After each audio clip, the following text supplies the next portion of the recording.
Welcome to another week of A Friendly Nudge. So with St. Patty's Day right around the corner, it's one of my favorite holidays, and then a buddy of mine passed away a couple of years ago, and it was his favorite holiday. So this one's going to be for Victor, and we're going to do a kale salad. And, he'd be like, Jim, why aren't we using a kale salad? Well, because it's green and it doesn't have some lame food coloring in it, and it'll go with pretty much anything else you want to have for St. Patty's. Plus, we're going to have a little bit of Irish whiskey at the end. So anyway, it's kale. It is an apple. I ended up using 2 apples. I'm using some coastal cheddar. Dubliner would also be a great choice.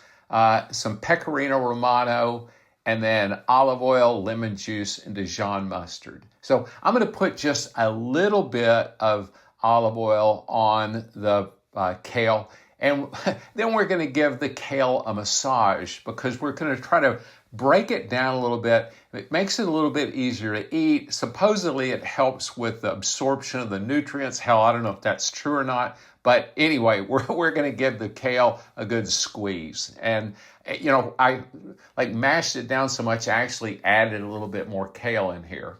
And if I'm going to use a knife, I want to make sure I hone it before I use it. It's not the same as sharpening it, but it just makes it easier to cut. And I'm going to cut the core out, and then we're just going to mince it up. So we're just going to kind of break it down into pieces small enough then that, we can get a dice on it.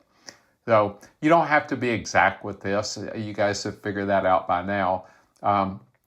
I'm just trying to get it, kind of chopped up and, do my best not to lose a fingertip in the process. So, I added that in there. You'd think that would be enough. I think what happens is it settles to the bottom of the bowl.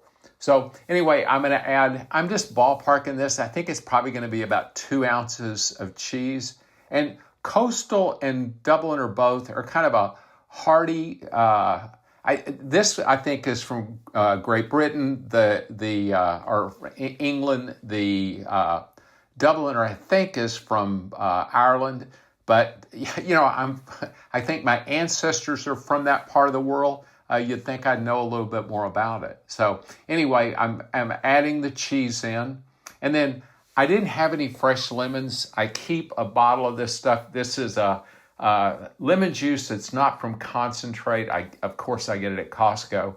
And then I put about 3 times the amount of olive oil that I use acid. And then I just add just a touch of Dijon mustard because it acts as an emulsifier to get the lemon juice and the olive oil to kind of bind together, because otherwise you're going to end up with, all of the lemon juice at the bottom of the bowl. So, yeah, it tasted what I expected it to. And now I'm not going to put a whole lot on because I've already put some olive oil on, but just, give it kind of a light dressing of this. And then when I mix this up, I was like, okay, I guess, the apples are towards the bottom. But it's like, I want, more apple in it. So we're going to add another apple. And then I decided, hey, it also needs pecans. And the other thing you could do is toast pine nuts and put those on. But, I didn't want to go to the hassle of toasting pine nuts. So I just chopped up a few pecans and we're going to put those on there. And this just kind of gives it some good texture. I also think bacon would be a great addition. I'll do that the next time I make it. So that's, get that. And then I'm going to top it with pecorino romano. You could also use Parmesan, but I always just try to keep a block of the pecorino in the fridge. This stuff tasted delicious. And, in honor of Victor, I'm going to finish this one off with just a little bit of Irish whiskey. And, I think that the Irish salute is Slainte, and either that or just cheers, Victor. And you guys have a great one, and see you next week.